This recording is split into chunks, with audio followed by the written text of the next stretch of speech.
for spreading that message. It really is a positive message.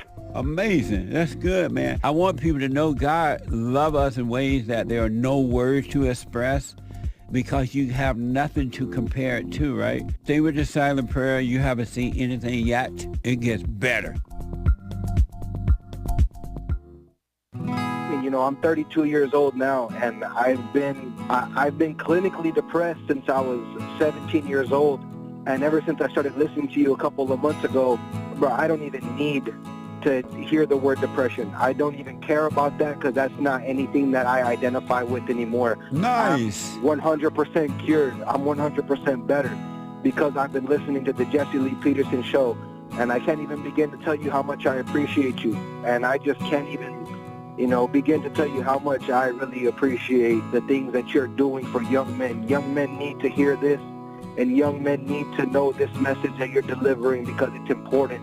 It's vital to their lives, Jesse. I just wanted to let you know that, man. That's amazing. I mean, you made my day, man. When I hear one soul has returned to the Father, it's like 1,000. It's better than silver and gold. So God bless you, man.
Isn't he Mexican? Colombian. He calls himself American.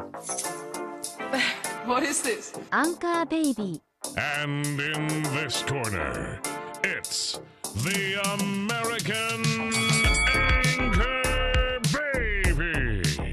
Daddy's home. That's an offensive term. People find that hurtful. You mean it's not politically correct? Excuse me. I'll use the word anchor baby. He's an anchor baby in Canada. Tell him we still rolling with Trump, too. Anchor baby, the whole thing sounds horrific. You're just making it sound like immigrants are these horrific, greedy people. Ustedes pueden aceptar mi negocio o aceptar las consecuencias. Plata o plomo. So you would be considered white, in my opinion. You the blackest one in this room. I think so. And what happened was his mama got pregnant on the other side of the border, and then a few hours before, just before it was time for him to pop out, she jumped across the border and let him fall on America's soil. So he became the anchor baby.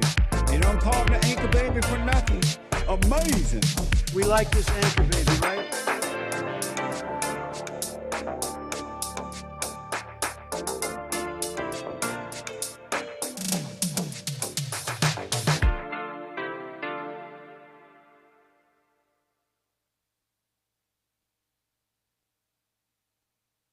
Hello, I'm the American Anchor Baby, and this is my show. Thank you for tuning in. How y'all doing on this on this fine Tuesday? Very nice. I see, in fact, people holding. Appreciate the patience. You're tuning in. You're coming in from Joel's show. You're getting settled, and we're going to get going here. I do appreciate it. 888-775-3773 if you want to get on hold there. But, yeah. That's what we're going to do. I am the American Anchor Baby, and this is your news break. I was awakened, and I looked up to see the gentleman that was sitting next to me on the roof of the plane. I'm looking at him fully outstretched with his back on the roof of the plane. And then he came crashing down to the floor. It was insane. I thought I was dreaming. The plane basically stopped. Like the best way to describe it is it's dropped out of the air instantly. And that was a little news. I just wanted to do it like Fox News. I just wanted to do it all scripted. I've always wanted to do it like that. I was with Jesse last night we went to go do a little appearance on Fox, if you caught it. Trace Gallagher, Jesse was on it. They got it all set up like that. It's nice, I guess, but I'd rather just go off the cuff. I start writing things down, I start sounding insane. I start writing my shows down. Those are some of the worst ones. What's up, What's up, everybody? Birdie Bound, Brian Kirkley. Yes, you are seeing a man speak about a horrible moment on a plane. He wakes up, and people are suddenly on the roof. They slam down onto the ground. He even chuckles a little bit. I don't know maybe it's a little funny. Maybe it's kind of funny. And pretty horrific. No, he didn't wake up on an extreme flight. Calm down. Don't be slandering. Be careful. We have about the large and powerful legal team that Nickstream Airlines has, Anchor Baby Airlines has, and you don't want to really mess with that. Cut to one guy on a computer. Anyways, he's talking about a LATAM Boeing flight, the flight LA-800. He's a passenger recounting his terrifying moments when his plane dropped midair. And then it started to tail down, like nose down, and then it just picked up. It just kicked into gear and just took off again. And I was sure it was over. I was like, we're going, like, this is heading down. And then the pilot came to the back, and I said to him, what happened? My instruments, I just lost them. He goes, just for a few seconds, they went blank. And I was surprised that he'd said that, and I just went, wow. Wow is right. That is definitely what you say. Oh, thanks, Lil Nick. That is definitely what you say. Wow is right. I mean, what else do you say? I don't know. It just went blank. No, that was not an extreme flight, though. As you can see, even a slight lurch in a big passenger plane like I don't know which one this was, 747, can end in terrifying consequences. At least 50 hurt as LATAM's Boeing 787 to Auckland just dropped mid-flight. It's from Reuters. So you see, it's actually pretty significant, those lurches, those sudden dive bombs that we do on Nickstream. I changed the realism controls to allow me to do the show a little bit easier. If you remember early on, we were doing it from this like realistic network where you had to be in touch with, air traffic controllers, so to speak. That was a mess. Realism, don't even get me started. If I had that turned on, any like really significant lurch in the plane would register as a ending of the simulation. So that would be the end of the show. If you ever caught a Friday Nickstream. So that I just turned those off. Just so you know, for your convenience, for my convenience, for our convenience. So those are broken bones. Those are significant injuries. At least when that happens on the show. At least 50 people were hurt when a Boeing 787 operated by Latin America Airlines, dropped abruptly mid-flight from Sydney to Auckland. Auckland. That is in New Zealand. This is the same. Isn't this the same carrier? This is for my flat earthers out there. LATAM Airlines, a Chilean multinational airline. They're the same ones who have a flight from Sydney to Buenos Aires. No? Maybe I'm just a silly tart. I don't know what I'm talking about. Okay, so at least 50 hurt. Sydney to Auckland Monday, according to the airline and a New Zealand health service. One person, serious condition, while the rest suffered mild to moderate injuries. So the luxury of the seatbelt sign. People who've been traveling for a lot longer than I maybe can tell me, that you get up to the air, they turn off the seatbelts, and it's pretty much safe. It's just like, hey, even if you're chilling in the seat, everything's fine. The pilot's going to get there. Maybe a little turbulence, but nothing's going to happen. Anybody ever felt like that with the seatbelt? It's a little seat. I always put it on. If you ask me, I'm the one who sits in my seat and I put it on. But whatever. Maybe that's a luxury. You got to put it on. The flight with 263 passengers and 9 cabin crew members landed at Auckland Airport as scheduled on Monday. Hey, right on. They still made it on schedule, right? Hey, for those that don't know, you just don't know the industry. I'm a pilot. You just don't know the industry. And to make it on time, folks, after that, at least they made it to the connecting flights, those who weren't injured. The remaining 213, at least they made their connect, right? Hey, not everything's so bad. One person is in serious condition. Okay, maybe not everything. While the rest suffered mild to moderate injuries, a spokesperson said. The cause of the apparent sudden change in trajectory of the LATAM 800 could not be ascertained immediately. Translation, the plane done went down and we have no idea. The plane done went down the wrong way and we have no clue. Safety experts say most airplane accidents are caused by a cocktail of factors that need to be thoroughly investigated. Meaning we had no goddamn clue. Some of the roof panels were broken from people being thrown up and knocking through the plastic roof panels in the aisle. So it's pretty horrific scene. There were blood coming from people's heads. Dang. Passengers were provided neck braces. Wow. Pretty gnarly. That's, I think, enough of that. That was the terrifying moment on the LATAM 800 to New Zealand. Mike Whitaker, head of the FAA, says they will certainly follow that very closely. Well, I'm glad the FAA is on it. I'm not too sure. But they got their best peeps on it, right? Kind of on the back foot. It feels like maybe that's how these organizations ultimately have to operate. It's the nature of being on the defensive. That's the nature of it. You're always on the back foot. You're always reacting. So there's only so much, I guess, any organization, any governing body can do. And I'm certain they'll be following these things closely. It's been happening. You've heard of these stories. Kevin Howe in the chat says, my wife won't even fly because of these stories.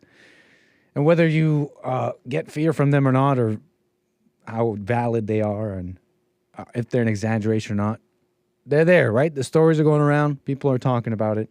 They're talking about diversity. And they even have whistleblowers. Maybe some of you have heard of this John Barnett. John Barnett? A whistleblower. A report out of a Revolver here. But you're aware of some of this. These passengers on the Alaska Airlines flight, the door plugs. Is it faulty planes? They're saying the 7 Max, those have just full of issues. So is it technical? Is it managerial? Where is it coming from? Someone was actually bringing some insight into this very question.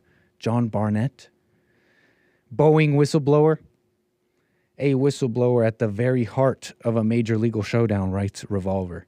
And they write this article out because the big twist, the big story here is that this whistleblower has been found dead. Sinister Music, I wish I had Sinister Music, found dead in a parking lot right after his deposition with company lawyers. Right, he was in the middle of a case, in the middle of this case, bringing light to the many problems, apparently, right? Boeing FAA is revealing that they've actually been failing all sorts of tests. 33 out of 80-something. So anyways, the individual, John Barnett, had a reputation in aviation for calling out Boeing's subpar safety standards and faulty parts. What's particularly curious about Mr. Barnett's death is the manner of death. Suicide. This is a Revolver's article here. Colin Rugg, the co-founder of Trending Politics, shared a recent video. So this is a little bit from Mr. Barnett's interview here with TMZ, because he initially came out.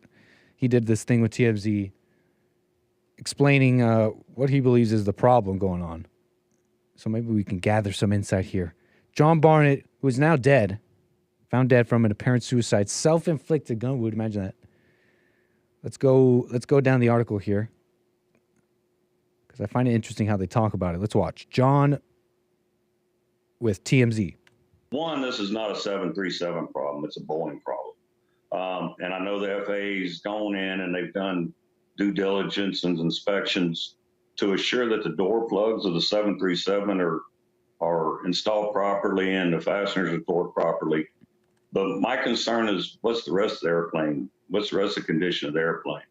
And the reason my concern for that is back in 2012, Boeing started removing inspection operations off their jobs. So it left the mechanics to buy off their own work. Jobs not being completed properly, inspection steps being removed. My concerns are with the 737 and the 787 because those programs have really embraced the theory that quality is overhead and put a strong effort into removing quality from the process.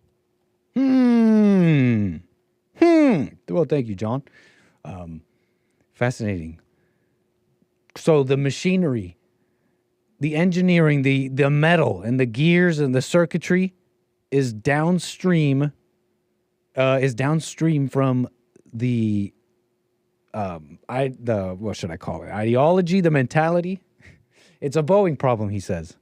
And the focus on the 737 MAX and all that, at least for John, is centers on the project. He calls it a project. Now, I don't know all the lingo. I know I'm a pilot, but I'm not privy to all this. This is all the aerospace people. We got to bring an aerospace guy in. I don't know. But okay, so they're saying the project. So 737 MAX, this you have to understand, that's the plane. There's the whole project behind it, which probably when they drew it up, it's like a company releasing a product, an IP. Obviously, I'm saying things that are clear.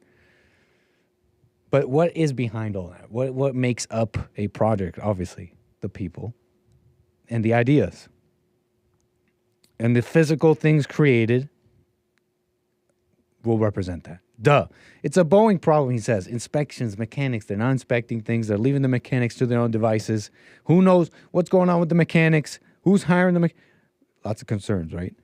And he's made it quite clear there with his with what's going on, right? The rot is within. 62-year-old Boeing whistleblower John Barnett was found dead in his truck after he didn't show up for a legal interview linked to a case against Boeing.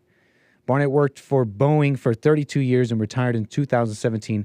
After retiring, Barnett spoke out about how Boeing was cutting corners on their planes. So that's the bit of the story there. I guess people are saying strange suicide. You know, Revolver writes here at the setup of that clip that we just played. Trending Politics shared a recent video from Mr. Barnett. Watch it and tell us, does this man sound suicidal to you? Does anyone ever sound suicidal, though? Aren't the people that sound suicidal they're just faking it anyways? They don't really mean it. They're not the ones that are really going to do it. The ones that sound, right? They're just posers. The ones that sound suicidal. Obviously, comedians come to mind. Robin Williams. That's just one that comes to mind. How could he have killed himself? Except that when you examine your own life, you grow up a little bit, I guess. You realize that's quite possible, in fact. The crying clown, the crying jester, he had a crack in his psyche, his soul. You know what I'm saying? That's pretty sus, Nick. What do you think? Did they off him? I think anything's possible, but this is mental conspiracy territory, which if you want to entertain, have your fun. I know I did. I was playing the sinister music in my head. I was like, dun-dun-dun-dun. These are the big moves in the grand game. Boeing trying to take down its competitor. Take down all, I don't know. But if we're going to go into the mind here, can't we be a little bit rational here and play devil's avocado? If I'm Boeing, Like, help me understand. Maybe there's a lawyer in the chat that can help me understand. If I'm Boeing and I kill Mr. Barnett, does that discount everything he said? So do the courts just go, oh, well, he's not. It's not like a witness to a murder, a key witness to it, like in the movies. I'm going movie zone with this. I mean, that's the only place we could take it, right? Let's try and stay a little rational. If I'm Boeing, right? Like, this is not a key witness to a murder. This is like he put out some evidence that other people can pull the threads on, and there's evidence of. There's mechanics and other people. If I'm Boeing, isn't this worse? Anyways, I'm just trying to play a little devil's avocado, okay? Because it's who really sounds suicidal. Just days before his death, Barnett gave evidence in a lawsuit against Boeing. Boeing said it was saddened. Boeing said it was saddened to hear of Mr. Barnett's passing. We're just so saddened.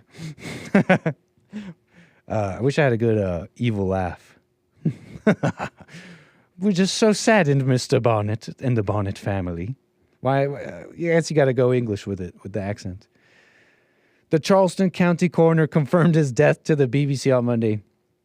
62-year-old had died from a self-inflicted gunshot wound. Is suicide a young person's game? Are you a little too old? 62-year-old. But, you know, people don't overcome. You get old with your hell. And I'm not trying to say either way what happened, but this is the news. Self-inflicted gunshot wound. I mean, I don't know if you knew, that is I believe, let me do a little Uncle Googling. In the stats of gun-related deaths in America, gun-related deaths, the USA, includes suicide. I know there was another little stat that surprised Jesse Lee Peterson the other day. 80% out of all the suicides, 80% are committed by men. They're right. A little stat that was surprising to Jesse, one that I've heard over the years, and I guess you can get after hearing things over and over, right?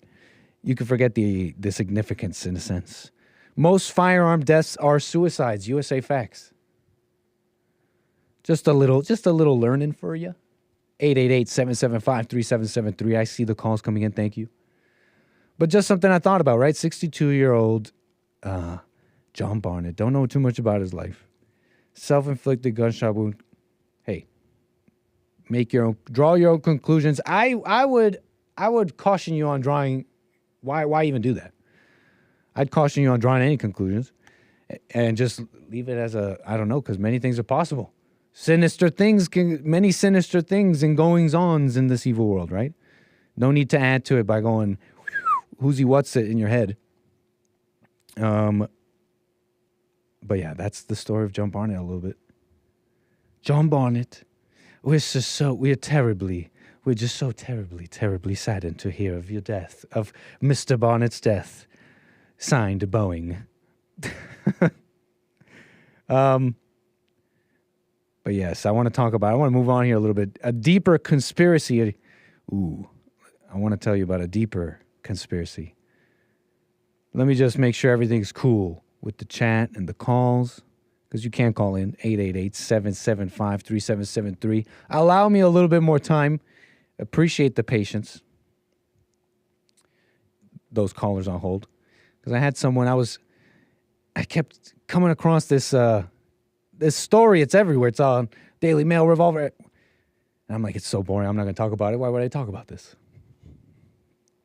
And I guess I'm going to talk about it. There was someone who left a comment on my show yesterday. Prince Vibes.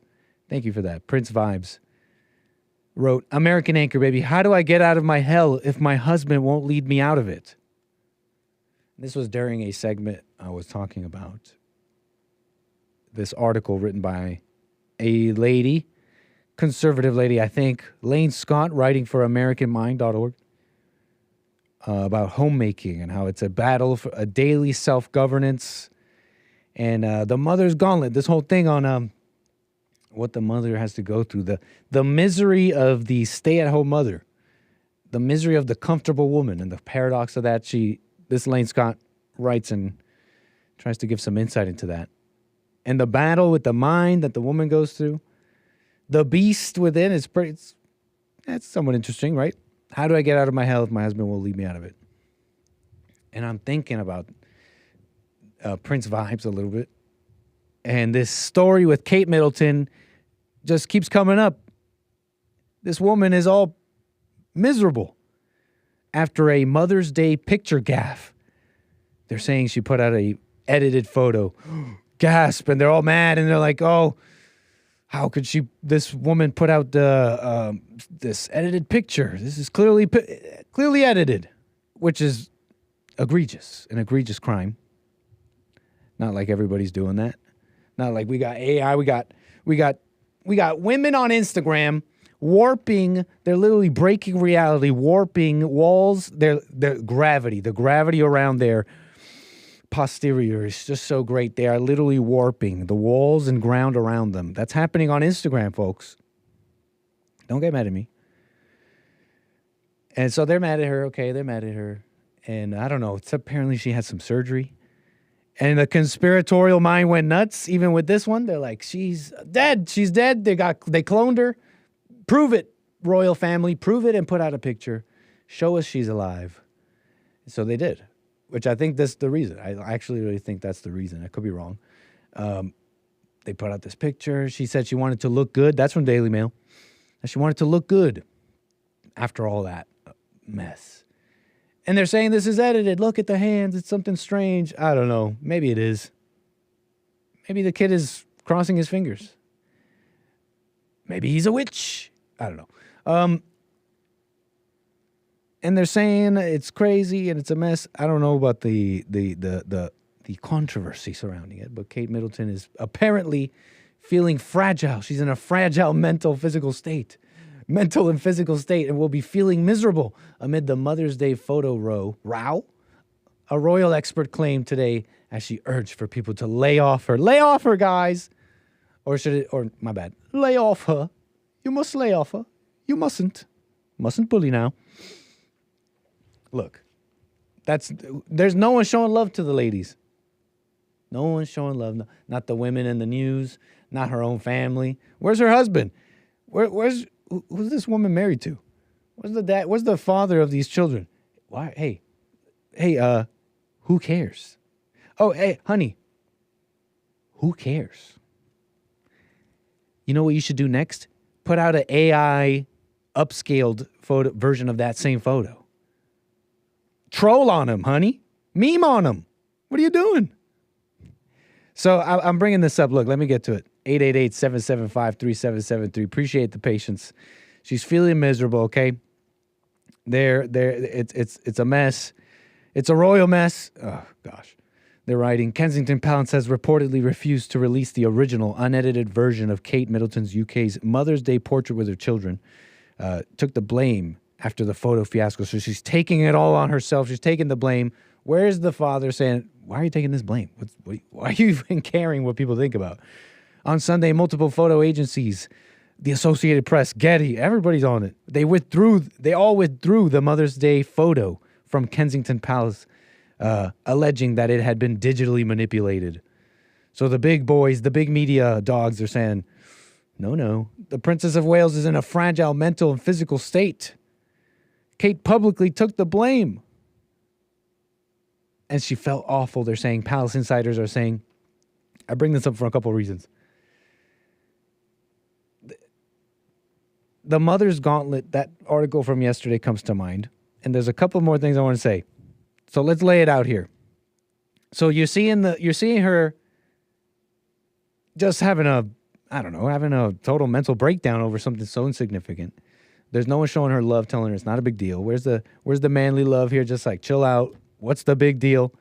You got women. You got the women doing this. And I don't think we should be bullying her into putting out all the images. I do think that it would be a good idea now to do what they've done in the past and do a little video clip on Instagram or something in a day or two. Obviously, the palace never want to feel pressured or pushed into doing something, but I do think we are in danger of bullying a lady who is trying to recover from a very serious operation. But think of how she must be feeling this morning. Absolutely miserable, I think. Her Mother's Day was obviously ruined by this row. She was photographed yesterday in the car with William. She, from what we can see, didn't look that happy. She must feel under intense pressure now. Whenever she's going to be seen in public, the pressure has doubled and redoubled. And I think she's in a fragile mental and physical state. And we should lay off her, as the Sun newspaper said this morning. Why are you talking about this, Nick? Look, I'm letting things flow, folks. I can only look at the news for so long and pour over and stress. You know, how about let the truth flow? Kate, all women, men, people are going through the craziest things because of the mind. And so you're seeing them go crazy. You're seeing nobody show them love. This is the world, folks. This is how the world reacts to so many things, how we've been trained since little. You got to understand that what that woman is talking about is pure hate. There's no love there. She's not telling her how to overcome. She's keeping her in her hell.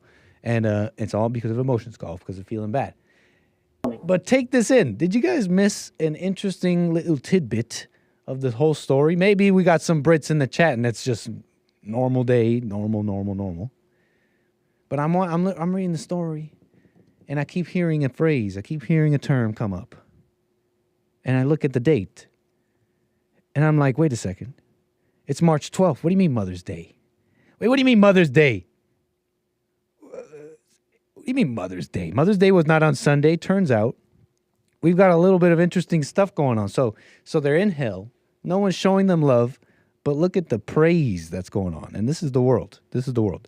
Mother's Day 2024. Did you know that the UK celebrates it on a different day? Now I'm going to need any English people in the chat. I'm going to need your help. Tell me if this is a recent thing, because I'm reading this story from The Standard explaining why the UK is celebrating Mother's Day on a different day. Mother's Day is fast approaching, they write, but keeping up with the date can be tricky. Not only does it land on a different date each year, but different countries around the world also celebrate it at different times, okay? But to make sure you can book a day out for your mum or arrange for flowers and a card to be sent on time, it is important to be prepared. Here's everything you need to know. Okay, when is Mother's Day in the UK? Unlike Christmas, Valentine's Day, and Halloween, Mothering Sunday, writes The Standard, falls on different dates in different countries every year. Well, that's an interesting thing I've never heard of, Mothering Sunday. But let's read the article here. This year, the UK will celebrate Mother's Day on Sunday, March 10th. Okay, Brits in the chat, this is where I need you. The Standard writes, this year the UK will celebrate. So did they just change that? And I'd like to know why. The UK date of this celebration is rooted in the Christian observance of Lent. Oh, so they're going Christian with it. They're going Christian with it? Is that what's going on? So with Mothering Sunday taking place on the fourth Sunday, exactly 3 weeks before Easter Sunday. Okay. This observance originated in the Middle Ages. Oh. Wait a second. This observance originated in the Middle Ages when children who had left their families to work in domestic service were allowed to go to their home or mother church. Wait, but hold up.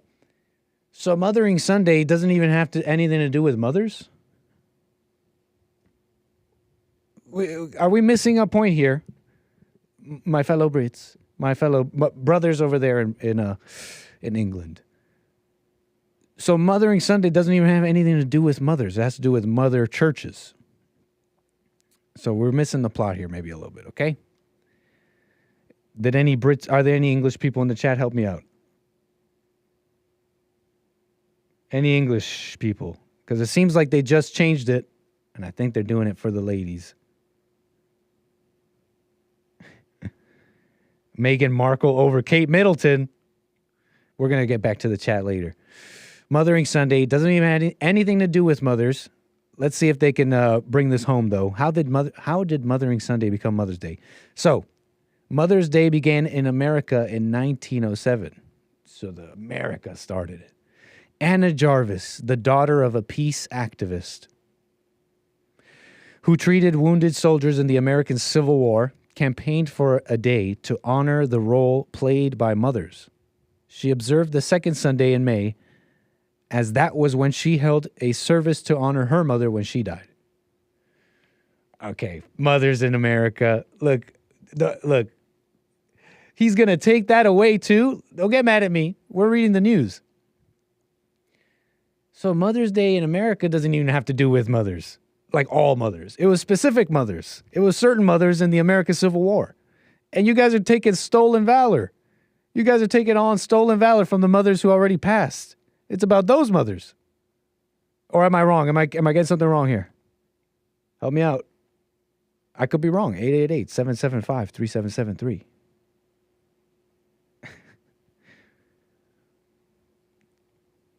Where am I missing the point? Help me out.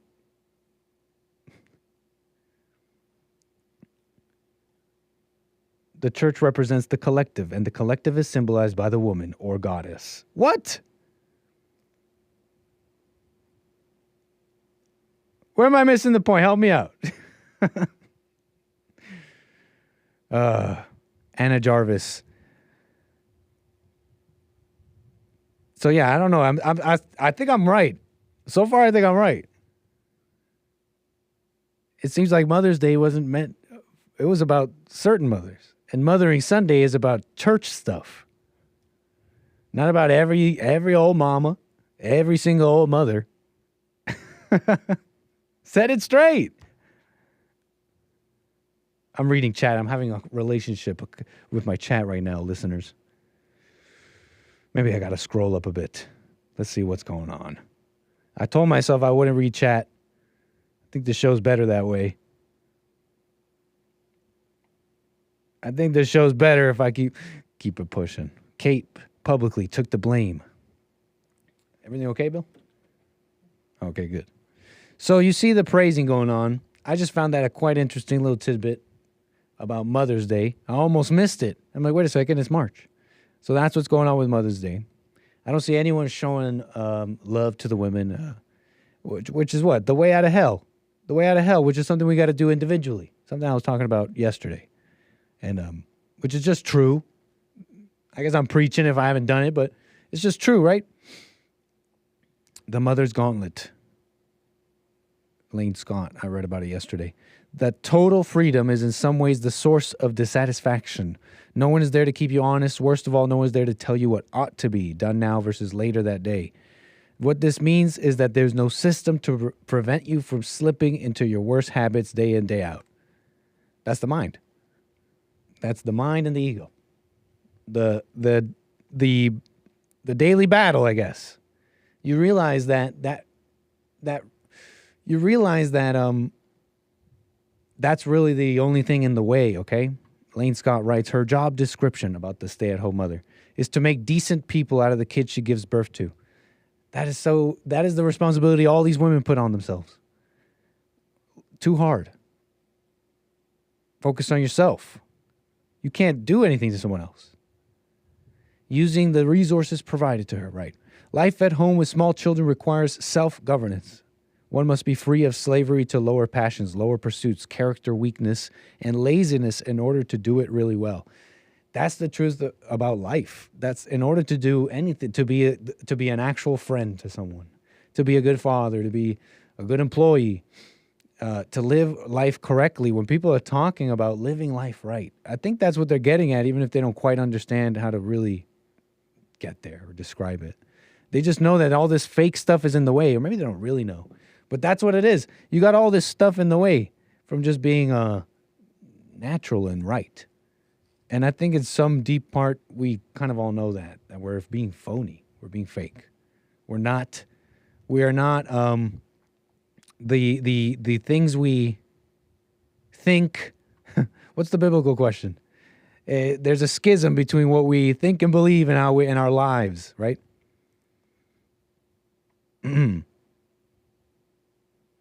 So, and that's all in the way. What was the theme? What was the theme? When you drop all these identities, right? The real you is the only thing that remains. So what's that? What can you conclude from that? That there's stuff in the way. That life is about what you can let go of. And so in that, I come to believe a little bit more what Jesse says about that's what life is about, overcoming hell. You would be the best American, the best citizen, the best friend. You would be the best. You'd be perfect, I guess. If you could be free of the slavery of this sin, of this lower passions of the mind, of that anger in your heart. Judgment, after all, isn't it mostly about keeping the kids alive, fed, and your home kind of running on a basic level? That can't be that hard. Yet it is precisely because the standards imposed externally are so low that the job can be so unsatisfying, writes Celine Scott. The stay-at-home mom unconsciously applies her own standard above and outside of the rest of society. That's an interesting statement there. I mean, I think I'd say if I can offer a little something, it'd be don't have that standard. Drop that standard and start small. Start small. You hear Jesse all the time, work on yourself, work on yourself. I'm trying to really think about it. Like, what am I doing? How do you work on yourself? What am I doing to work on myself? Okay, I'm going to watch. I'm going to pray. I'm not going to do my best to not call those things that are not me, that God has let me see in some way that that's really not me. Emotions, the thoughts. Don't call it me. And just stick to it. Really stick it out. But what else? What else? Work on yourself. I'd say to her, drop the standard. Start small. Notice that it's so hard to do these little things. Like for example, I'm going to come home the rest of this week. Every day I come home. In 4 minutes, I'm going to just be quiet. Start small. Notice how difficult those things are. And just build. What else can I tell you? Just build. Build from there. What else can I tell you? I can't tell you more because I don't know anymore. I'd be lying otherwise. Start small. How about that? Drop the standard there. Because you're trying to do all this. You're trying to do all this, and you can't even stay aware for 4 minutes. So anyways, I've been bloviating for a while here. 888-775-3773. Carver, help me out. Missing the point could be the tagline of Knit's show. What am I missing? What's the chat saying? And I'll check the super chats here in a second. Can't get enough of the mom talk. Oh, you better read chat. Now I am. Let's see what's going on here. Mother's Day is a marketing ploy. I just didn't know that they were messing with Mother's Day like that. It's just facts from history, writes Kevin Howe, in further clarifying the goddess comment. The goddess means the collective spirit of the people. The father is the individual or soul. That's where all this symbology originates. You can deny it if you want. No, I'm not denying it. And your clarification is quite interesting. I'm not. If I was knee-jerk denying it, that's my own ego, Kevin Howe. As you clarify here, I don't think I can deny or accept that. That's just quite interesting. Maybe that's why communism is no, but I don't even think you're wrong, man. Interesting. I disavow praying to Mary. Kale Samogi, I saw a chat the other day from you. You said, every time I chat to the Bond folks, they are confused by my chats. I'm starting to think I'm insane. Don't let my confusion make you confused. That's my world. I'm just perpetually confused. But that's it. Okay, that's pretty much chat. I'm caught up.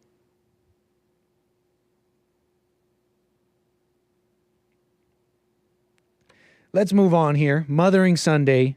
We wish, I guess that happened on Sunday for Mother's Day in the UK. I think we can check the super chats now. We could check other things because I want to tell you about something interesting. Letitia, the firefighters, something going on with an incredible moment where this girl her head was beat into the concrete. Many are mad. Many are angry. I've had callers call me about similar things. And I want to tell you why I want to talk about it just a little bit. I'm sure you maybe even saw the video. Crazy stuff. Horrible. Many have theories as to why. Why is this happening? It's this black girl who beat this white girl's head into the concrete, right? But first I want to tell you about this firefighter thing going on. Letitia James, you know about Letitia James? Word of the day, bloviating. No, Chris, I don't think she was dead. There's reports that she's not. Okay, so where were we? Letitia James, you know her. Attorney General, New York. She's what? She's handling this one of these cases against Trump. Is it the civil one over his businesses? Oh, you reported your money funny, and I don't know. That woman. Here's a picture, if you don't know who I'm talking about. No, that's an edited photo. That's not real. That's a firefighter with a Trump stick, I don't know, emblazoned on his water pack, his firefighter tank. Spraying the extinguisher water spray foam of freedom. Extinguishing Letitia James hate. Okay, let's move on. What's going on here is that they had this interesting moment where these firefighters started chanting Trump. I think the Revolver has the clip right here. They were chanting Trump, Trump, Trump. They were asking them to settle down. They're in the house of God. Was this on Mothering Sunday, no less? This may have been on Mothering Sunday, no less.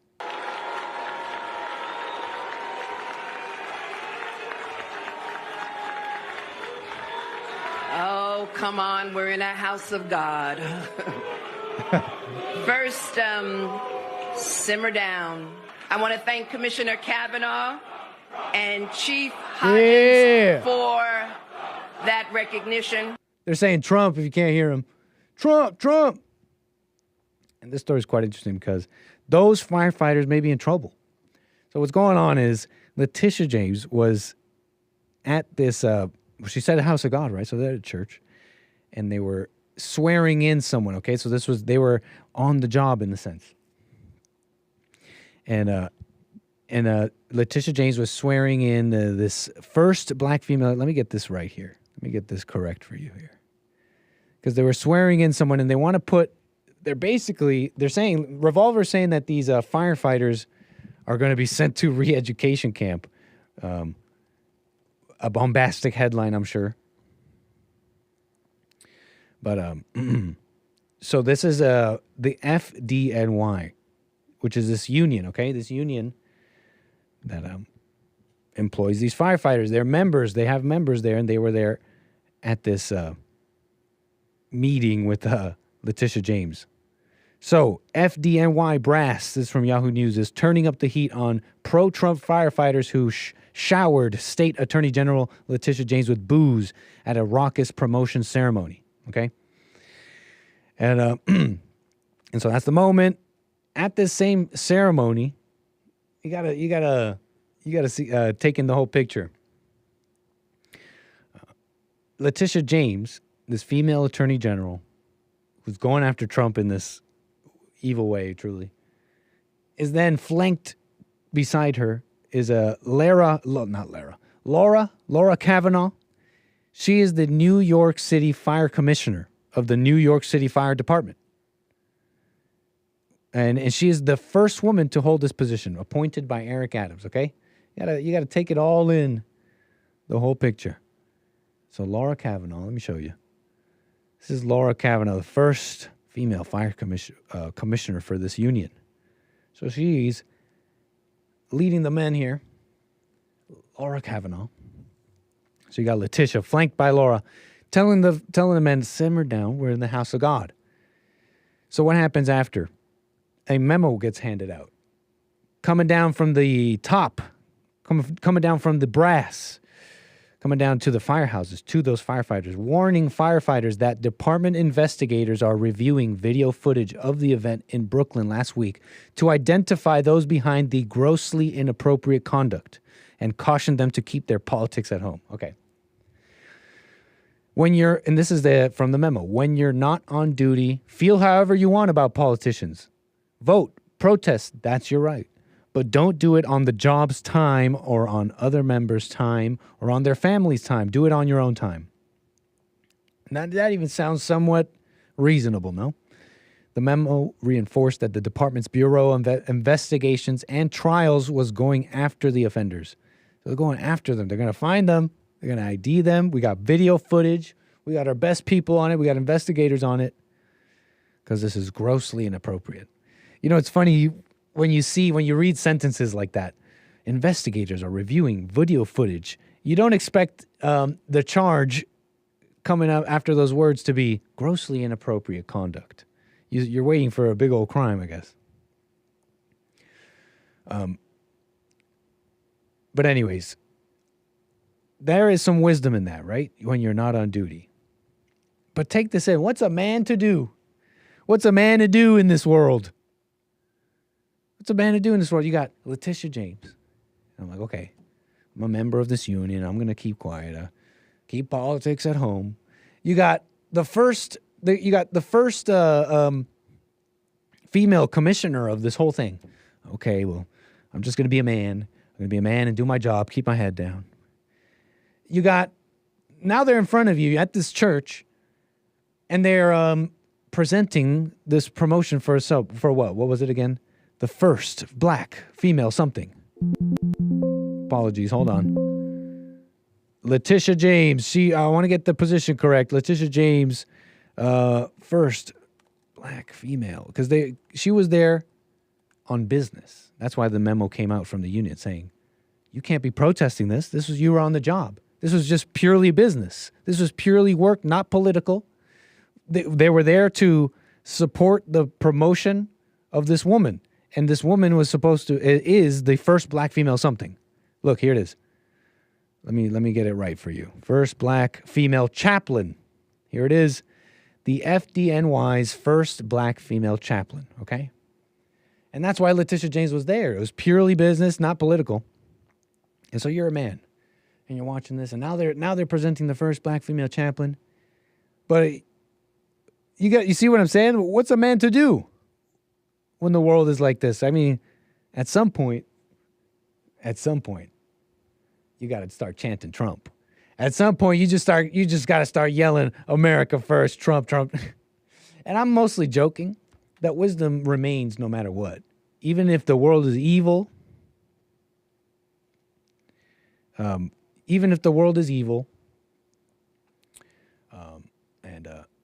all that. I lost my train of thought. This is why I can't read chat. I'll come back to you, chat.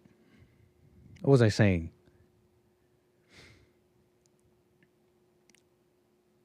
What was I saying? Don't read chat.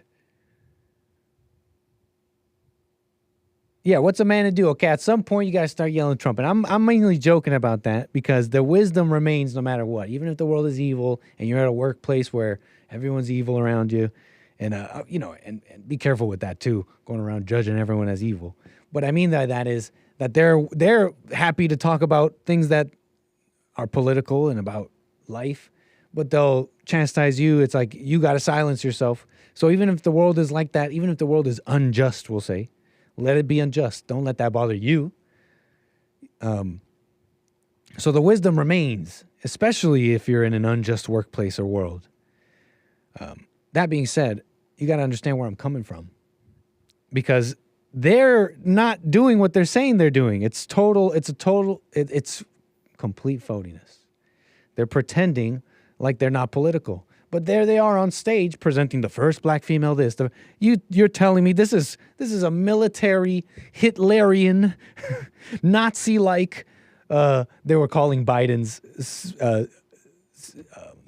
what was it called? The State of the Union address. They were calling it Hitlerian in its nature because of his ranting and raving and his doubling down. You know, you could say that about these women on stage presenting this first black female and all that. This is almost This is militant. They're pushing forth their ideology. You see what I'm saying here? So it's totally phony, and that's why we got to understand this particular situation. Okay. So sometimes you just gotta start yelling Trump. You start chanting Trump in the face of the first black female chaplain. And the craziest thing is that they're going to get investigated. Who knows what's going to happen here? Simmer down, the woman said. Simmer down. That's enough of that. You're in the house of God. On Mothering Sunday, no less. Yeah, because that was this past Sunday. So you see the stories all kind of work in tandem. That actually is quite important. Kate Middleton's mess with her mind and the public and everybody coddling and you mustn't bully. You got to understand, you mustn't bully is at the core of parenting in America, the media, behavior and reacting with your neighbors. It's at the core of our training. That's how I grew up and my peers grew up. You mustn't bully is in our DNA. So you see, it's actually quite an important story. I've gathered, I think. 888-775-3773. This one goes out to the mothers, I guess. Maybe I should have done it yesterday. Female Monday. So that's the disturbing update. So let me read on here because Revolver says it's a disturbing update here with the the desire to identify these people. And this memo comes down. It reads, it was disrespectful to the speakers. The behavior we saw was grossly inappropriate. You can't protest or heckle because you're on the job. Anyways, you already heard me. Anyways, thank your bullies for pointing out your weaknesses. Become stronger, writes Christopher Withers. Nice, in my chat. Yeah, you're making sense there. Right on, Christopher. So yeah, that's kind of what's going on there. Found it quite interesting. And I shall move on here. But I'm catching up with the chat a little bit. 888-775-3773. What's going on? Are people fighting in my chat? What's going on?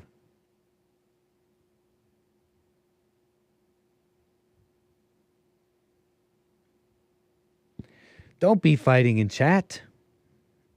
What are y'all arguing about?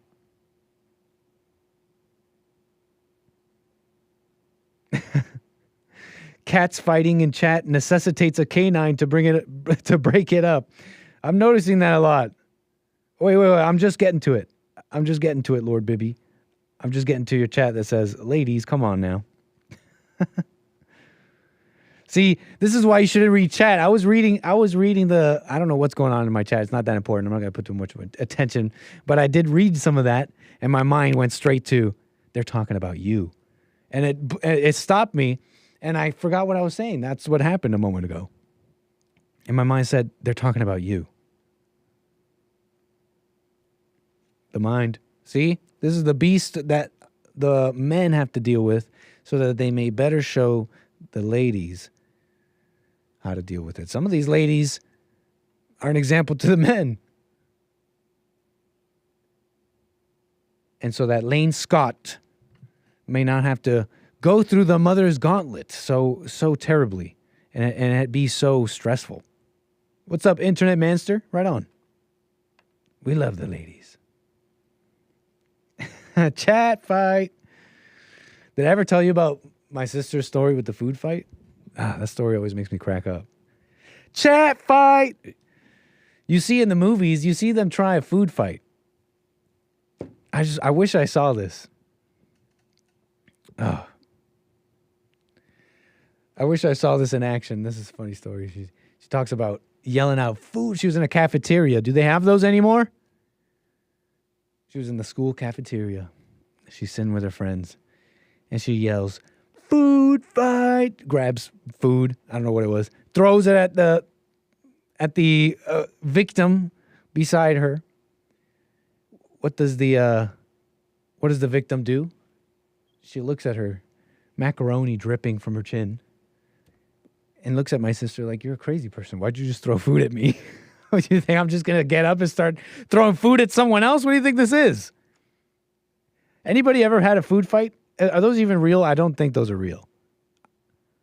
I lived in a time, maybe there was a time when those were real. That's from Animal House, Nick. Who's that director? Who directed Breakfast Club? Who's that guy who does those great coming of age movies? The Breakfast Club and such. John Hughes. What do you think this is? A John Hughes movie? Anybody ever have a food fight? That's not real. I've done that. It was exhilarating. No way. Okay, fine. Fine. Anecdotal evidence is enough for this one.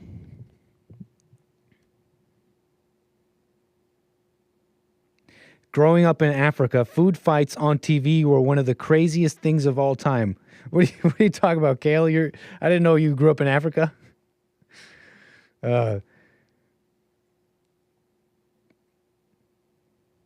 John Hughes did not direct Animal House. Okay, I wasn't saying that, but I can see how you got that from my manner of speaking. It can be a little confusing. My apologies. That's not what I was saying, though. I was just thinking about all these coming of age movies. John Hughes, right? Am I right about this? We love the Breakfast Club, right? Okay. I think that's enough fun here, because this is a serious story. Is Kaylee alive or dead? I'm not going to show you the footage. Pretty nasty stuff.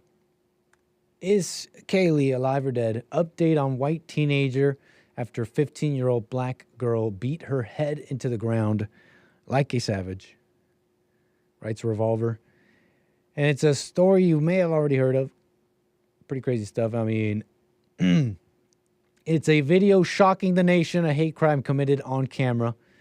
Revolver, interesting use of language. Hate crime. I don't know if they're trolling, just doing if they're going to do it, we're going to do it too. If they're doing that in awareness. I don't know if Revolver is using that in awareness. I hope they are. There's something I've noticed a lot with conservatives. They sound like the left. A hate crime committed on camera while everybody's sitting back and filming. You know, because all crimes are hate crimes, right? It's just a strange classification. And they use that for to silence and censor the speech and go over and beyond what's just and correct on men, straight men, white men. So anyways, doing next to nothing to help the white teenager who's being brutally beaten within an inch of her life by a black girl in a skirt. The question now is the teen victim, reportedly identified as Kaylee, still alive. We know she was rushed to the hospital, to the local Missouri hospital, with life-threatening head injuries. Rumors are floating that she's passed away. Meanwhile, the savage monster who did this, identified as 15-year-old teenager, is in custody on assault charges. Okay, so that seems to track, right? That makes sense that she would be on assault charges. The beatdown happened on a street. Kaylee, details of the beatdown. But the news is that there are reports that she's okay from Times Now News, that she's alive, at least. According to police officials who debunked the death rumors and reported that Kaylee is alive. As for the latest on her health, details are scarce. So, okay. Rumors going around, blah, blah, blah. And so that's a little bit of on Kaylee. I know someone in my chat was wondering if she had passed away. So anyways, what was I telling you? What did you expect to see from an N-word? You know they ain't got a lick of sense, writes Doom Jesus in my chat. See, I got to disavow that, but I'm reading that because why am I telling you this? Why am I telling you this story? You know, I've even had some callers call my show. And they want to bring attention and light to this, which is something that doesn't happen. But I guess this is a nice moment to anchor ourselves here. Let's anchor ourselves here, root ourselves here. Why is this important? We're seeing this on Revolver, the conservatives on Twitter. Any story of a white person getting beat, they'll share it. Let's anchor ourselves here. Why is this important? Well, remember, there's a huge blackout, media blackout on black crime. It doesn't get talked about in an honest way.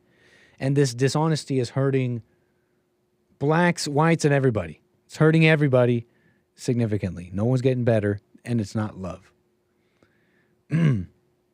Black on white crime is a significant thing that doesn't get talked about. Mainly during a time when the reason why these things aren't getting talked about is a concerted effort by some academics and, I don't know, emotional people, so-called academics, intellectuals, who truly believe that reporting on this crime, the cause of this crime, and all that really is not rooted in those black individuals or otherwise, or minorities or otherwise, or women or whatever. They truly believe that is an effect of a racist society and such and otherwise. So you got to understand that. So let's remember that. Let's remember that this is a function of a broken home, a function of anger, and the logical conclusion of a society that hasn't dealt with anger, lies, deception within themselves and their families and at large correctly. This image you're seeing is a logical conclusion, a function of that, whatever. So that's what we're seeing, right? This is not saying senseless N-word, low IQ savage. Does nothing. Does literally nothing. Does literally, maybe, okay, fine, if you want me to be devil's avocado a little bit here, maybe 1%, I don't know, 1 to 10%, I don't know, explains the situation. But how are you going to explain this image? Explain this image here. Like actually, with love and a little bit of love and understanding. I'm attempting here. And I got to say that this, like I was just describing, this is a function of all those things. This fear, not dealing with the lies correctly. You know what I mean? The anger and brutality of blacks and no one telling them the truth. I don't know if this was a schoolyard fight. Let's just say, right? I don't know what the heck they're fighting for, but 15 years old, what is this? Schoolyard fight? You said, what about who? You slept with who? You kissed what? I mean, who? What could it be, right? You said who about what? You said what about who? So I'm going to beat your head into the concrete? I don't know. I've been in a schoolyard fight. It was never like that. But anger is anger. I know. I think it's fair to talk about the particular brutality of the blacks. But where does that come from? Imagine being black for a second and angry and believing in racism. You're going to beat the heads of people into the concrete. And then you got a black mom.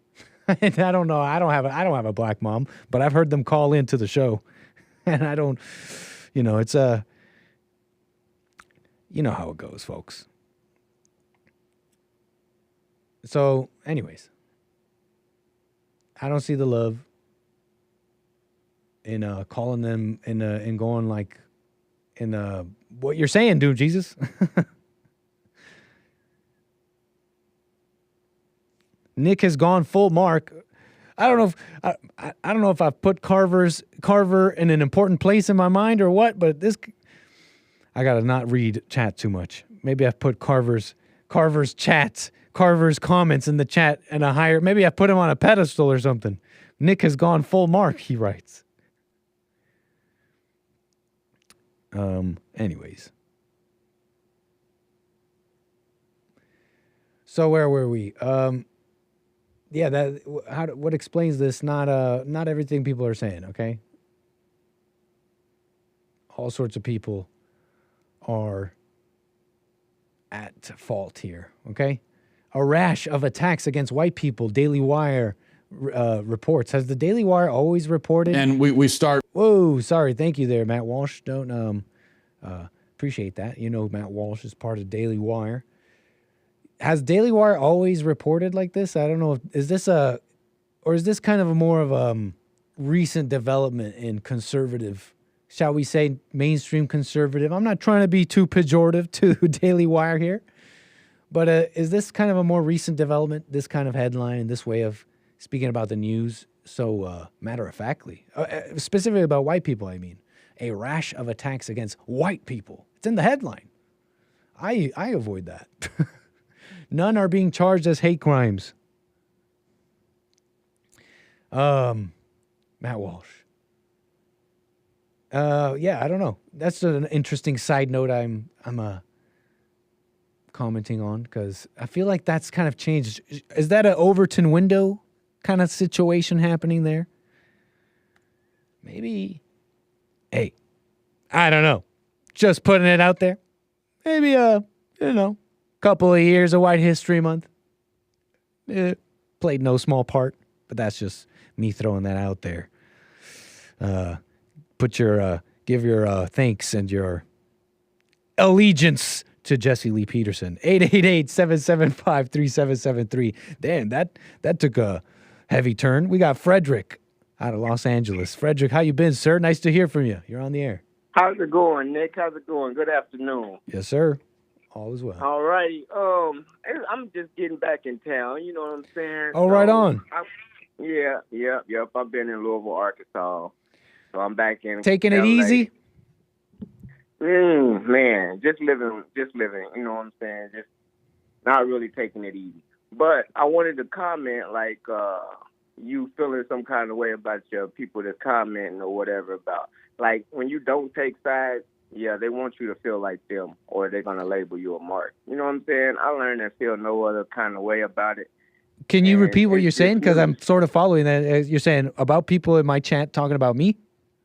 Yeah. When you feel neither kind of way about a subject, and like you disavow when Doom Jesus said, acting like a regular N-word, you didn't want to, that's when, like, oh, you don't agree with me? You don't want to feel, if you feel any kind of way, like, neutral, like, no, that's not what they want. You got to be one of the boys in the chat, or you're going to get railroaded. You know how it goes.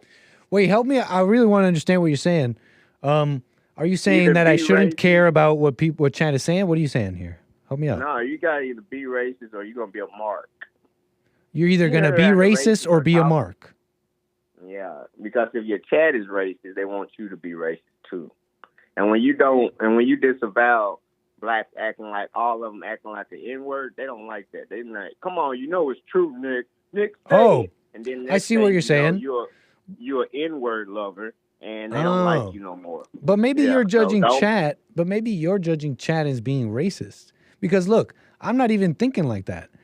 I'm just, I don't even really know what Doom Jesus, I don't really know Doom Jesus' heart. I just really, to be quite honest with you. Alone, why did you not agree with the comment? And let me, for sure, thank you for asking. The reason I didn't agree with, the reason I even called out that comment from Doom Jesus was mainly to make an example. I was really just trying to make a point, which is probably even my own ego. But the point is, because the point of my show, at least I attempt to, is to point out anger and how that can happen with anybody, even if you're right about some facts.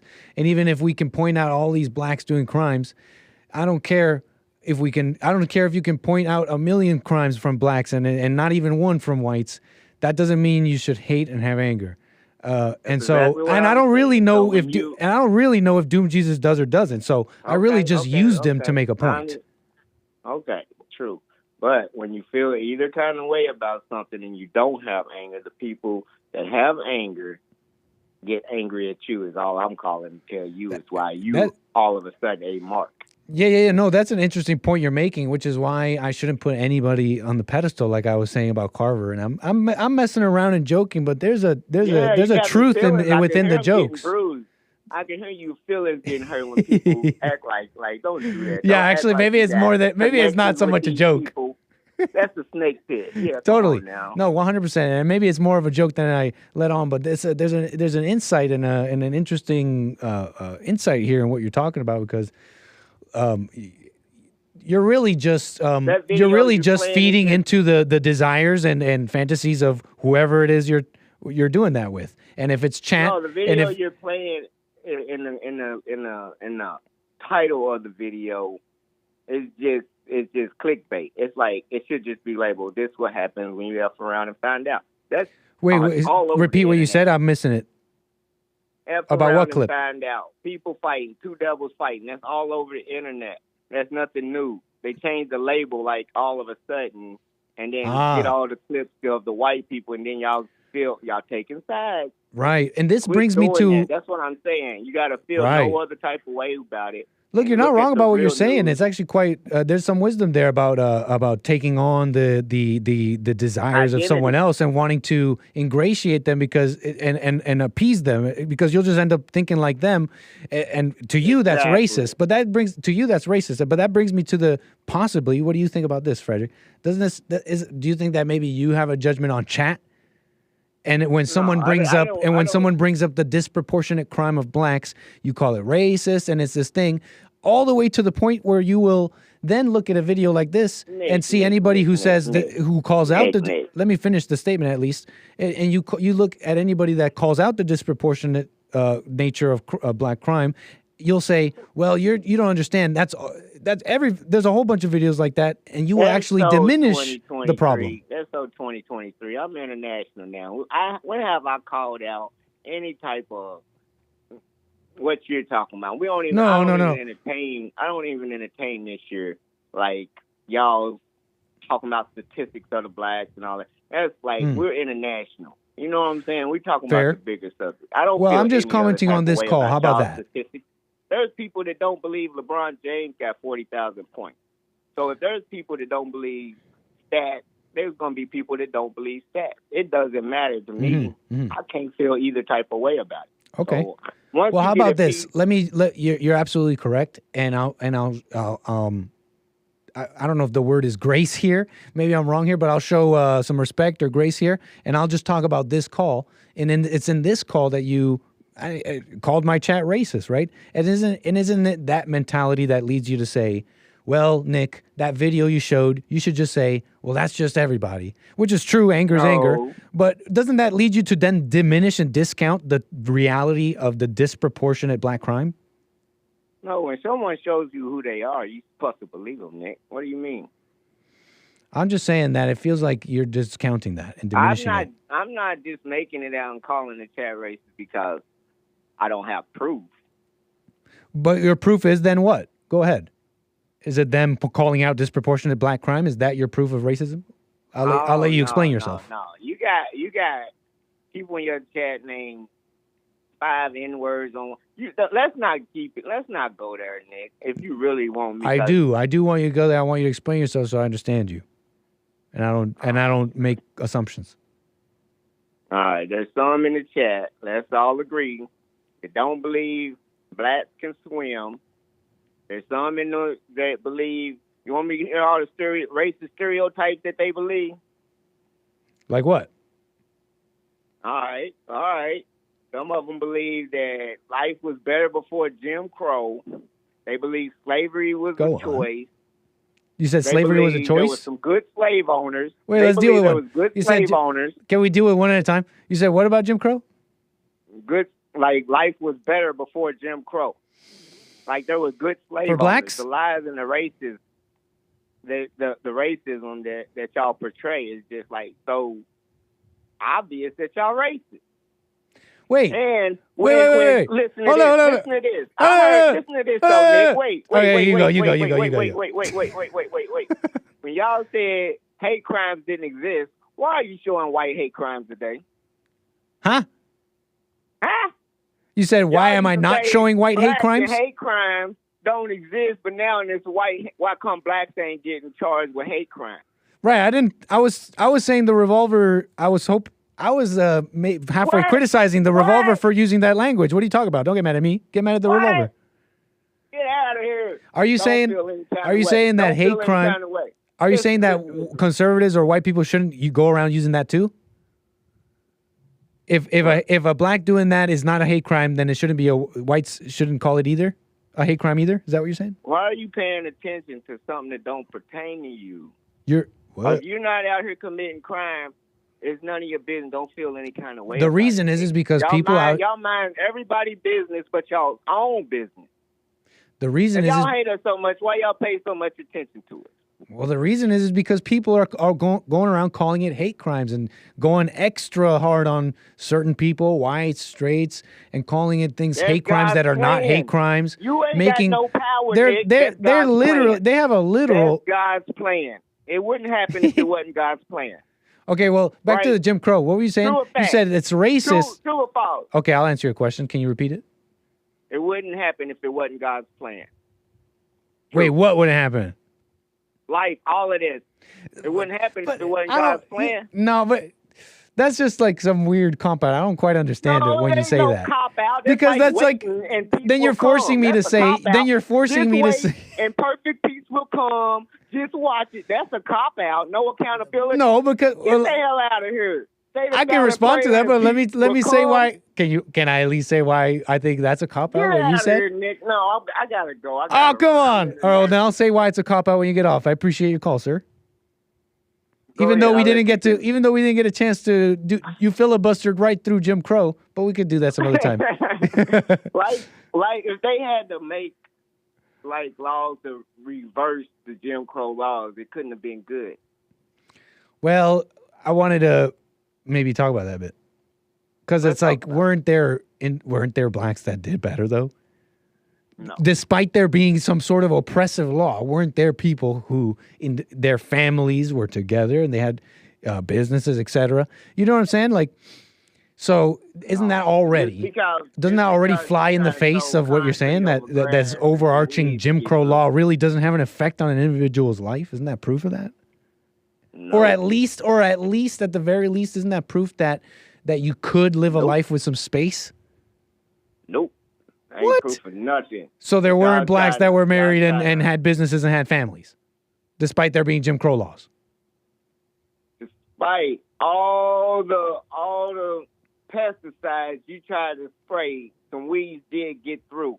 But y'all was spraying pesticides trying to kill the blacks, and they still weeds got through. And then y'all changed the law, and more weeds got to flourish. So just because some weeds got through and it looked good like grass was still growing, it wasn't. It was some weeds getting through, which y'all was trying to throw on top of the dirt, and our soil wasn't rich enough to all blossom as a field. Wow, so sounds like we somewhat agree. Patches of grass. Even though we did, I'm explaining it to you. We did have patches of grass that succeeded through y'all's pesticide and Roundup and everything else y'all spraying on. But how green would the grass be if it was all perfect soil like the whites had, getting turned over and nurtured and agricultured after generation and generation? Y'all had 400 years of good soil while y'all spraying pesticides on ours. Fascinating analogy. So then we both agree. Okay, Frederick, come on. Let me get in there now. Come on, Frederick. No, because this is my show. It's my turn. I get to respond to the weed analogy, which is a fantastic analogy. It's a beautiful analogy, Frederick, and we absolutely agree. We absolutely agree, Frederick. We absolutely agree. It's a beautiful analogy. You're saying the soil, you need perfect soil. You're saying you need perfect soil. Sorry, Frederick. You're saying you need perfect soil. We totally agree. Now we may argue, we may disagree on this whole pesticide fiasco and whether it was sprayed or not, but we totally agree. No matter what pesticide, if you have good soil, you will grow. We are agreeing on that, right? So what happened? Are you telling me blacks' soil, which is what, the family and all that, is better today? What would you say? Yeah. Oh yeah. A okay. lot more families appreciate that, Frederick. are better off after Jim Crow than before Jim Crow. Period. Well, Black right families was the grass was a lot greener after Jim Crow than before Jim Crow. Period. Well, I'm not trying to keep you too much. More rich black people before Jim Crow. Them same rich people and more black people got richer after Jim Crow too. So what happened to blacks? Why didn't they keep their soil good enough to withstand the pesticide? The weed is God's plan. You don't understand. I let my house fall apart. I let my house fall apart. I let my family fall apart. I let my family fall apart. I let evil enter into my home. And so, sir, tell us, why did that happen? It's God's plan.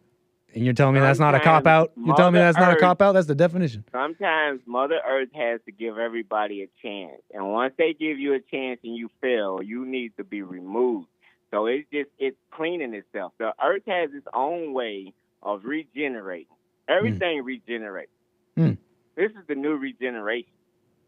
It's okay, Nick. It's God's plan. Don't feel either kind of way about it, okay? That is actually good advice, Frederick. Thank you for that. All right. Thank you. Call me again, sir. Yes, sir. I really didn't mean to do that, Frederick. He was going to say, have a nice something. And we love Frederick, and we appreciate his calls. He's correct about that. I shouldn't be feeling any type of way about mess, about anything, about my chat. No, I didn't. Don't slander me, Lord Bibby. I actually really did not mean to hang up on him like that. Frederick, don't believe the conspiracies in the chat. Your mind is going to tell you these racists. He's trying to appease the racists, hanging up on me mid-sentence. Don't do it, Frederick. I got Garrett out of New Hampshire. Sir, you're on the air. Appreciate your call. Hey, nice to talk to you again. Right on. Appreciate your call. Calling me back. Go ahead. Yeah, I just got a quick question. So on the topic of hate is judgment, and do you think that we cast judgment when that first thought comes through our mind, or do you think that we cast judgment if we identify them with that thought? You know what, man? I'm not entirely sure, but I don't know if the word is wrestling or pondering or tripping or truly seeking on this very same topic, but I have on this very same thing. I'm not quite sure, to be quite honest with you. Can you expand a little bit on what you mean about the difference between how you see them different? Why do you see them different? Identifying with the thought of judgment versus actually judging?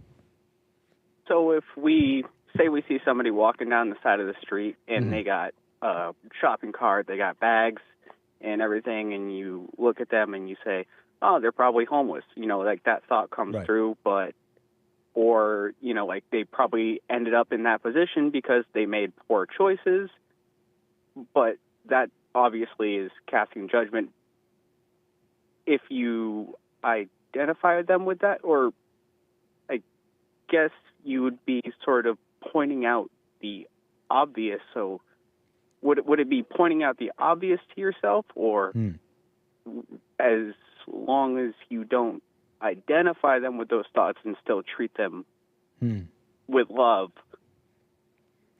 where would the judgment, I guess, come in? I'm not quite sure, but if I could speak on this just a little bit, because I sincerely not quite sure what exactly you should do in that situation. But here's how I've encountered it. I'll tell you this, though. You for sure shouldn't judge. We know this, right? This is just the truth. Judging and hate. Judging is hatred. Judging is evil and keeps you in hell, right? We know this. You definitely shouldn't judge. And so I've been reflecting on judgment a bit and trying to examine myself, and even in some of these biblical questions, what's the difference between the way I behave in my life and what I think and believe and all that. And I've been pondering about, well, what's this life supposed to look like, right? If once I'm totally aware or free of the thoughts, right? And I think to myself, well, what are the things holding me back? I've thought to myself quite a bit. In fact, I'm pretty judgmental. I'm nice and all that, but there's a big difference between my niceness and my head, and it's picking out, and not always, but it's going. And there I am already trying to make it soften the blow. But look, it is going around. Like you see someone walking by, I'm like, that person looks homeless. Why is that person walking like that? Da-da-da, right? And I've thought to myself, I've concluded from that, I'm judgmental. But something I've been kind of considering and kind of paying attention to recently is, well, why the heck do I keep saying that to myself? I'm so judgmental. If I truly understood that it's my mind just going around judging, why would I ever in a million years say that that's me and say I'm judgmental? If anything, it's more like I'm just so used to the mind sounding like me that I'm just not paying attention. But the second I notice it, that very second I notice it, I think in that very moment I've stopped judging. You know what I'm saying? All right. Yeah, I get you. And so that's kind of how I've been dealing with that. And I don't know if I quite understand that, but I hope that makes some sense. I feel like I feel like we might be, I feel like I'm talking about at least sort of the same thing you're talking about. What do you think? No, I think you definitely gave me something to smoke on. I appreciate that. Okay. But yeah, definitely don't judge. Yeah. What else do you think about that?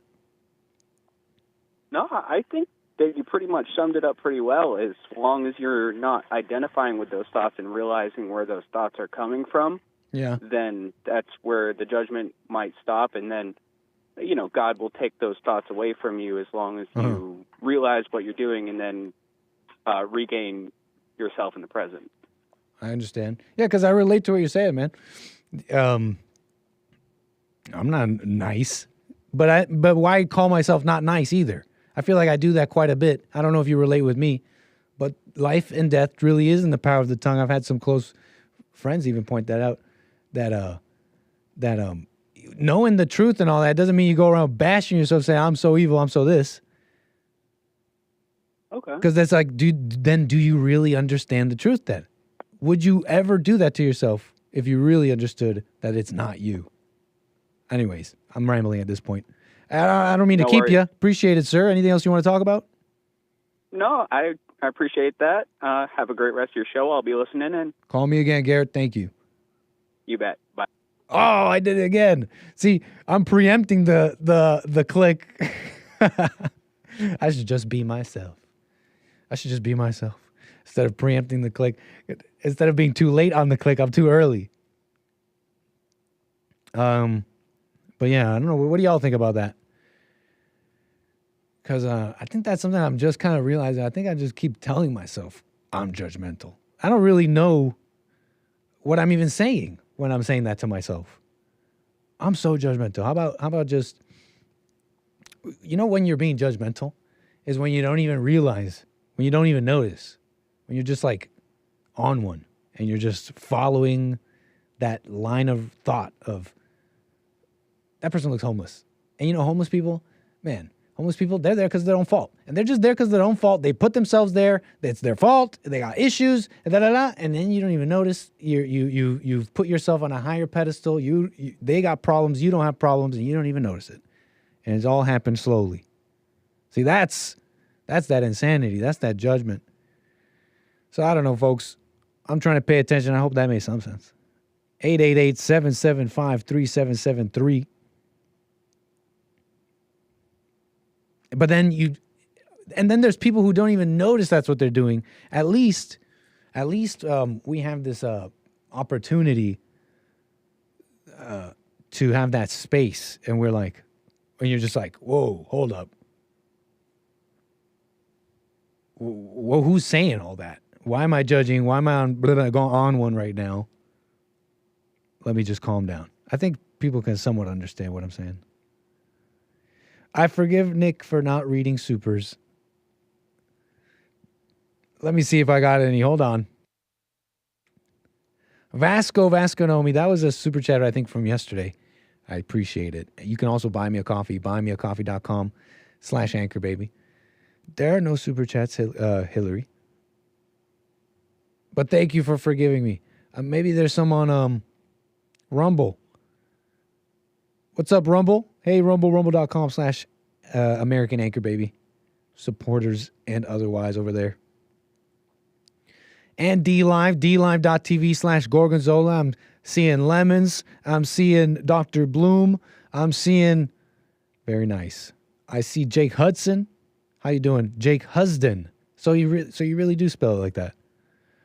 It's a pleasure.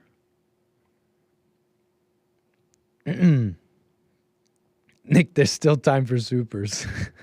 Are you trolling me? Are you memeing on me? Chris, don't meme on me. I'm gullible. Don't meme on me. I'm gullible. Incredible. All right, so what else are we going to do here? We talked about Kaylee. We talked about amazing things here. What else did I have here saved? You know what? You can listen to the show, by the way. I don't know if you wanted to know, if people like to listen through audio podcast. And if maybe someone in the office can remind me, what's the listen line number? I forget. If there's someone out there. hit me up with the listen line number because I think you can call my show with the listen line number. In fact,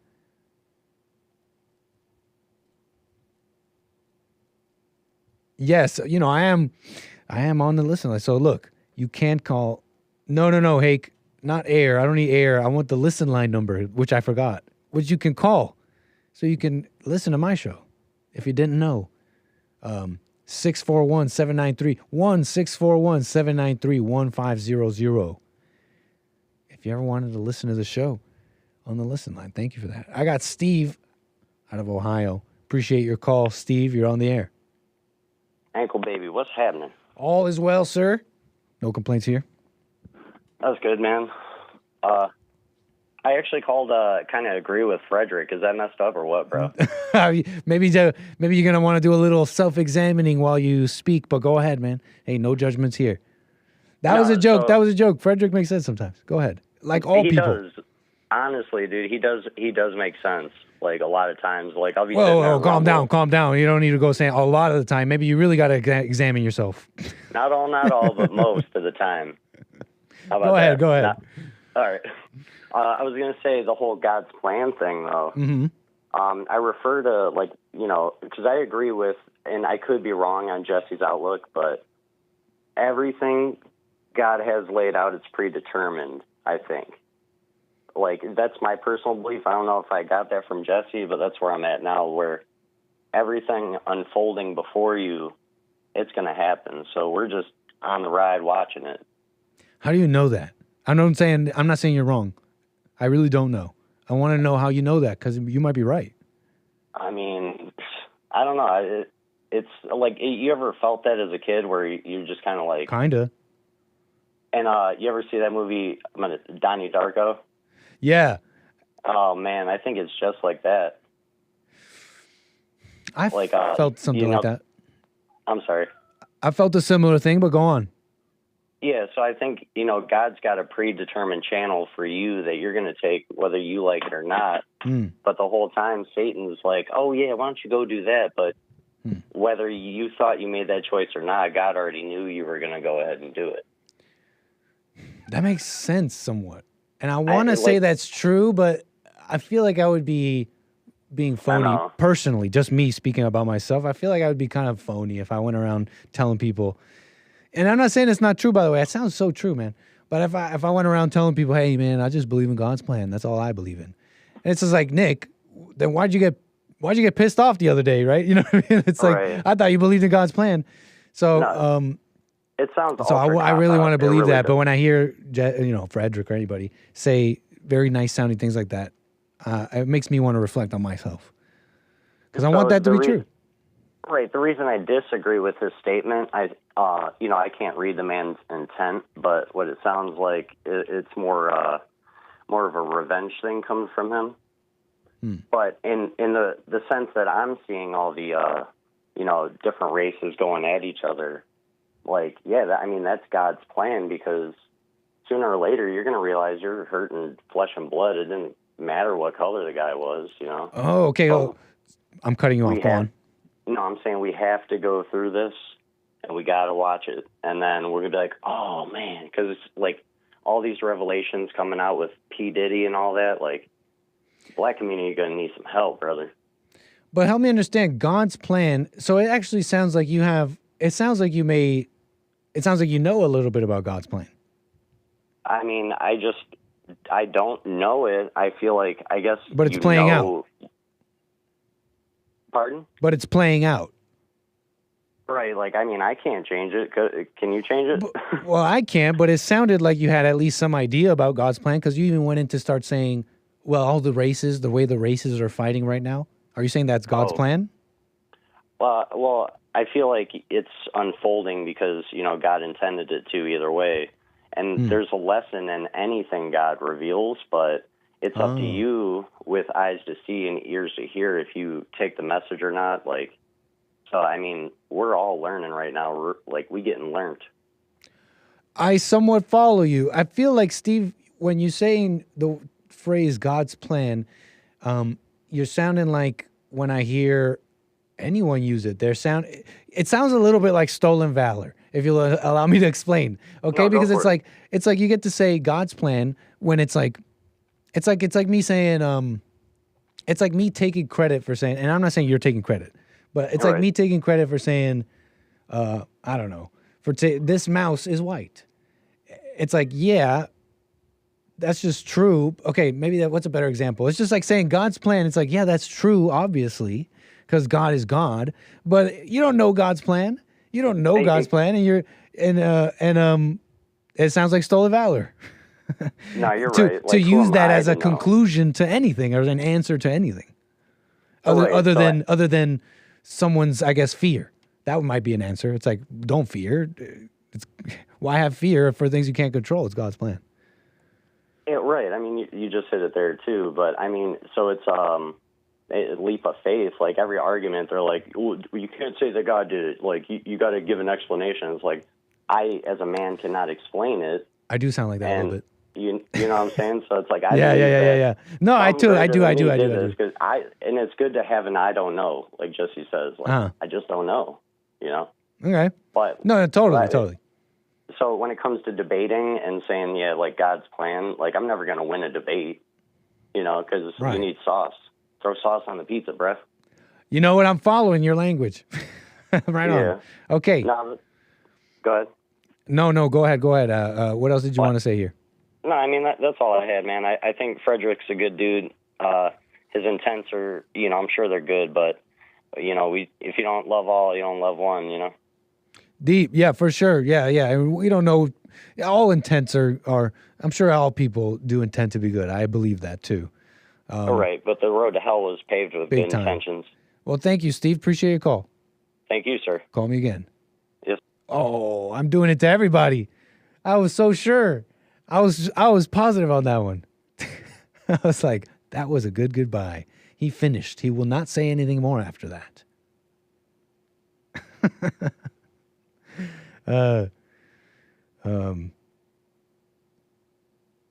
Amazing.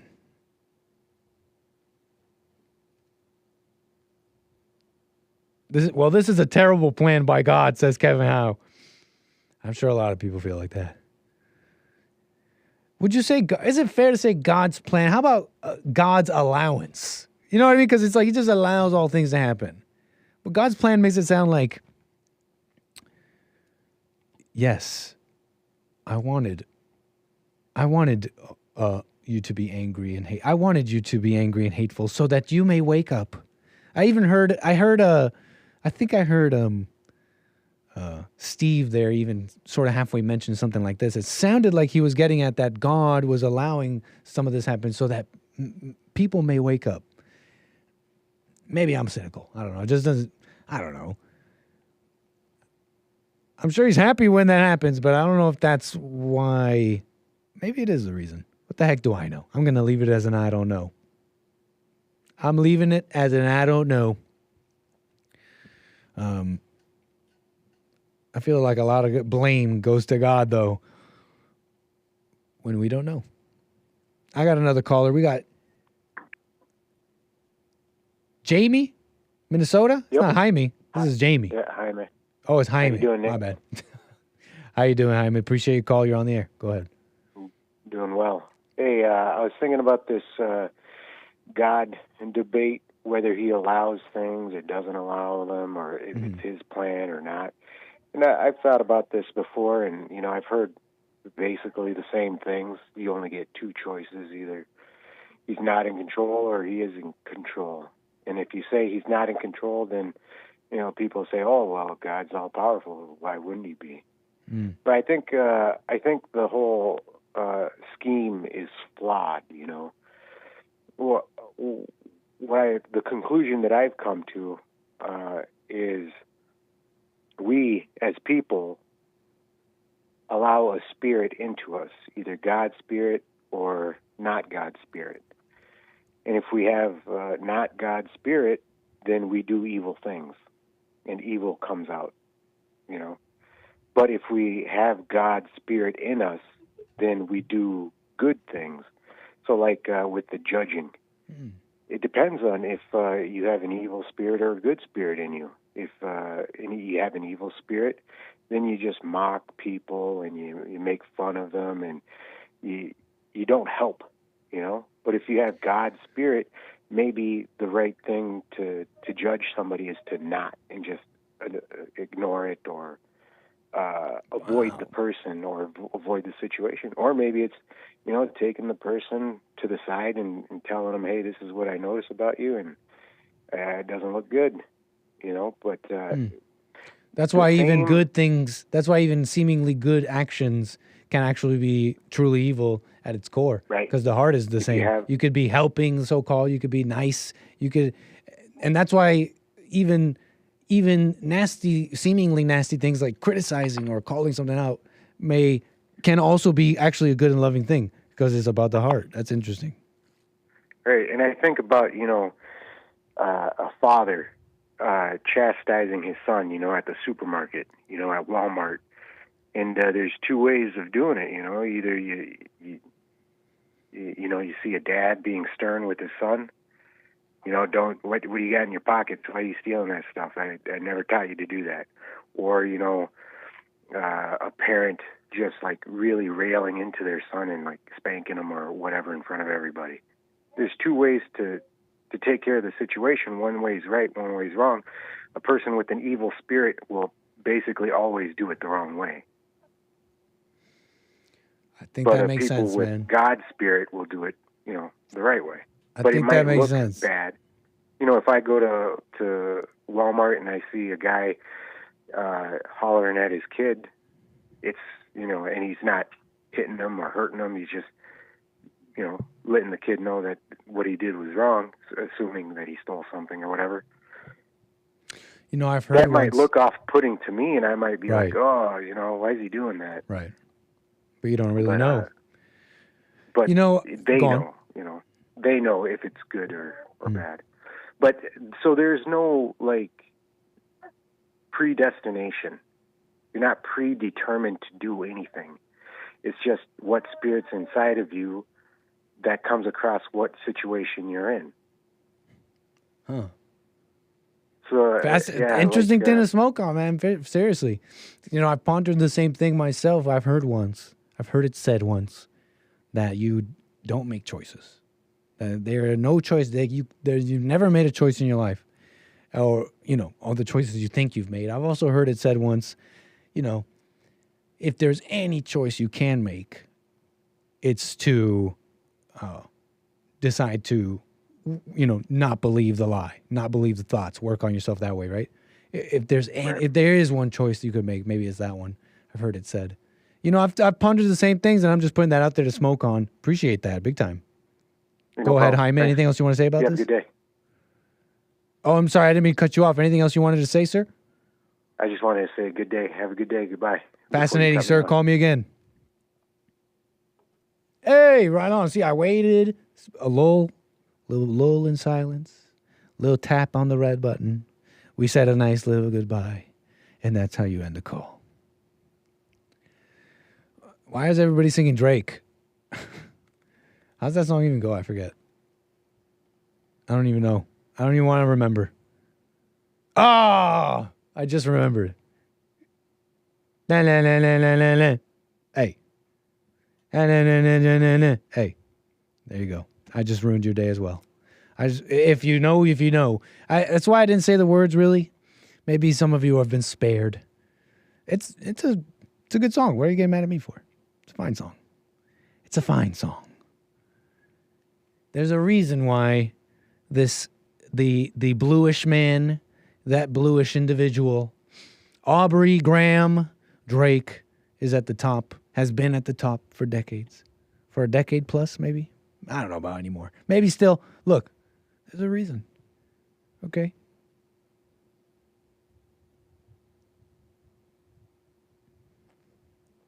I think God is a force, and you can connect with this force of life and love, or you don't. All the nonsense about Abraham and talking snakes doesn't matter to me. Fascinating, Kevin. Appreciate it, Kevin Howe. I don't know any Drake. I'm not beta. I only love my bed and my mama. I'm sorry. Beta! But that's a good song. It's a good song. He's not hurting us calling him beta at all. He's in quote unquote paradise. He doesn't even have time to think about being a beta. Which that's its own thing, right? That's why you don't judge. Show him love. I mean, he's bluish because he's black and Jewish, right? That was clear, right? Bluish. He's bluish. Black and Jewish. Folks, that's pretty much the show. What can I say? Let me do a little look-sees over. Oh, wow, Lamps. I almost missed your coffees. Thank you for that. That's a triple coffee from Lamps. Appreciate that. Says, truly amazing. Fantastic way to end off here. Buymeacoffee.com/anchorbaby if you do want to support. I will read any remaining coffees tomorrow. I'll be back noon for more American Anchor Baby. We got Manhood Hour on the JLP show, Hake Report, and of course, Joel Friday. We're loving it. We're going to be back tomorrow. And that is a final goodbye from me. Take care. See you tomorrow. Oh, and little Nick's got to say bye too. Bye.